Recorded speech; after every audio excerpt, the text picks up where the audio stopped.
Good evening. Today's Bible study comes from Mark chapter 7, verses 24 through 30. It reads as follows. Jesus left the place and went to the vicinity of Tyre. He entered the house and did not want anyone to know it. Yet he could not keep his presence secret. In fact, as soon as she heard about him, a woman whose little daughter was possessed by an impure spirit came and fell at his feet. The woman was a Greek, born in Syrian Phoenicia. She begged Jesus to drive the demon out of her daughter. First, let the children eat all they want, he told her, for it is not right to take the children's bread and toss it to the dogs. Lord, she replied, even the dogs under the table eat the children's crumbs. Then he told her, for such a reply you may go. The demon has left your daughter. She went home and found her child lying on the bed and the demon gone. Amen. Well, first, let's look at verse 24. It talks about Jesus' humility and humbleness. After doing the work and doing all these things that he had just done, speaking to these crazy Pharisees who were talking about the disciples defiling man's customs. Jesus left that place and went to the vicinity of Tyre. He entered a house and he did not want anyone to know it. He went somewhere to hide out. He didn't want it to be known. Jesus never tried to ever take credit for what the Lord has done. And the good thing about it is it shows myself as a minister, it shows me as a follower of Christ, it shows me as a person that doing good work is our job. It's required of us. The Lord has set up good works for us to do, and we should do them. And we shouldn't try to take away any of God's glory when we do it, because we need to let the Lord lift us up when we do what he says to do, and he will do it in his due time, but we always should lift him up, and he should be number one. And you can see Jesus sets this precedence and example when he, in verse 24, when he left the place and he entered the house and did not want anyone to know it. Yet he could not keep his presence secret. Now, when you're doing the Lord's work and you are doing as the Lord tells you to do, people gonna know. You don't have to go on and tell somebody you got the holy water that can heal you and all this stuff. If you, if you're truly doing the Lord's work, it will show. It will get known. That's why you don't see those dudes telling you, "Oh, I'm healing all these people on TV," but you saying, "What? Can they only be healed in church? Can we only do good in a building that we call a church? When the church is the people, and there are people in hospitals, downtrodden out in the street that go touch them and do this great work that you claim to be doing." See, Jesus didn't have to brag about his work. He did the work, and the people bragged about his work.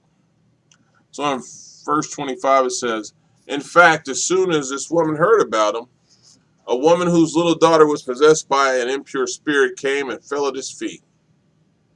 Now, it tells you right away this woman was a Greek. She was a Gentile. She was not a Jew. She was born in Syrian Phoenicia, and she begged Jesus to drive the demon out of her daughter. So she went up to Jesus and begged him. She went up and asked him, but listen to how she came to him. In fact, as soon as she heard about him, a woman whose little daughter was possessed by an impure spirit came to Jesus. So she seeked him out and she fell at his feet. The first thing we should do when anything is going on in our life and at all times, we should seek Jesus out. We should go to the Lord. And then we should fall at his feet. And then what does she do? She tells him about her troubles. She begged Jesus to drive the demon out of her daughter. You know what that song says? I'm going to tell him all about my troubles. He will hear our... You know how that song goes. Well, she did it. She did what we all have to do. And she was in a situation where she needed to help her child out. So first, in verse 27 says, first, let the children eat all they want, he told her, for it is not right to take the children's bread and toss it to the dogs. This is not Jesus comparing this woman to a dog. What he's telling her here is, first let the Jews receive the gifts of God, the miracles and everything. For it is not right to take it away from these children, the bread, and toss it to the ones who aren't in the family of the Lord, the ones who are gnarling at them, who are hating the Jews, who have been warring with the Jews and doing everything that they possibly could with the Jews. And that's what Jesus tells her. So what did she say? She said, Lord, she replied, even the dogs under the table eat the children's crumbs. So she said, even in the abundance of the bread that they receive, the miracles, the blessings, and everything that they receive, even in their abundance, there's extra left. There's something for us. So when she says, Lord, she replied, even the dogs under the table eat the children's crumbs, and she relates it back to the bread. She's saying, I don't need the whole loaf of bread. I don't need a piece of the bread. I just need a crumb, a small piece of the miracles that they receive, and great things will happen. She wasn't asking for everything, and this was a Gentile woman. So she must have known the Lord and had some faith, because she is answering with some good questions. And she, with some good answers, I mean. And she stands strong. Because when she said, Lord, she replied, even the dogs under the table eat the children's crumbs. She must have understood what he was saying to her in order to respond as she did. And when she responded, she really responded and said, Jesus Christ, I know that there is an abundance of miracles that you possess.